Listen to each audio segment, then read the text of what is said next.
Biden and his buddies moved everything off to China, and now it's a mess because our destiny's tied up with the Chinese. Anything happens in China affects us, like a pandemic or a supply shortage. And Joe's saying, oh, whoa, I'm just learning about this. What do you think's going on here? Jesse, you put your finger on the root of the problem, that for 30 years we've sent so many of our jobs and manufacturing to China.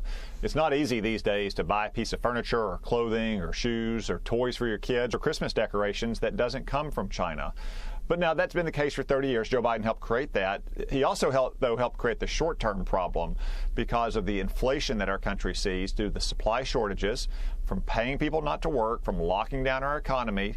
All of this was foreseeable. He celebrates today that they're going to keep the Port of Los Angeles open 24 hours a day, which they probably should have been doing months ago. Exactly. At the same time, the White House is saying that you're probably not going to be able to get everything you want for Christmas. Well, I mean, who's going to save Christmas for Americans? Pete Buttigieg? I mean, please. Pete Buttigieg couldn't organize a one-car funeral. He's not going to organize our nation's ports and railroads and highways and airports. No, Fauci said we might not even be able to celebrate Christmas, and now the White House is saying there's going to be no toys under the tree. It's going to be a dark winter if you think, hey, you could get another variant coming through the northern United States. You have home heating bills that are going to be skyrocketing. There's going to be a lot of unhappy Americans in the next couple months. Senator Cotton, I got to ask, he said he made some phone calls today. Joe Biden got on the phone, said he's going to call companies, tell them to hire more truckers. Does he hear how silly that sounds? He can't get truckers because no one's working because of all these mandates and free money. Well, for months, Jesse, the United States government under Joe Biden has been paying people not to go to work. That's one reason why it's been so hard to get workers. And now Joe Biden is threatening to fire people if they won't get a vaccine, even if they've had the coronavirus, even if they have natural immunity.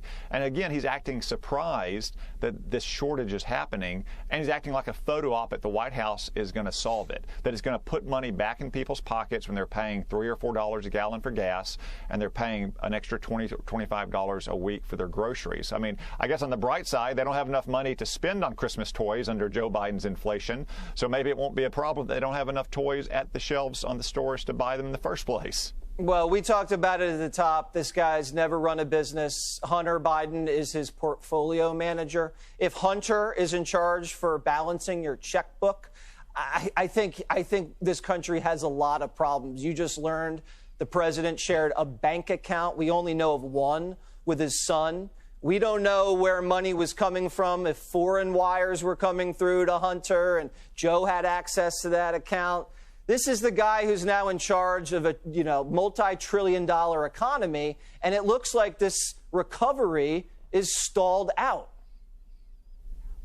Yeah, the economic recovery under Joe Biden is about as healthy and productive as Hunter Biden's financial life. I mean, maybe Hunter Biden can make some new paintings for all Americans for their Christmas gifts when they can't get the toys in. No supply chain problems there, right? Everything's just flying off the shelves at the gallery. It's unbelievable. Yeah, it's a supply chain of crooked money straight into Hunter Biden's pockets, and now we know that floats a lot of the entire Biden family. And we knew that, and the media covered it up. And now it's come out because we knew it, and they still don't want to touch it. Senator Cotton, thank you so much.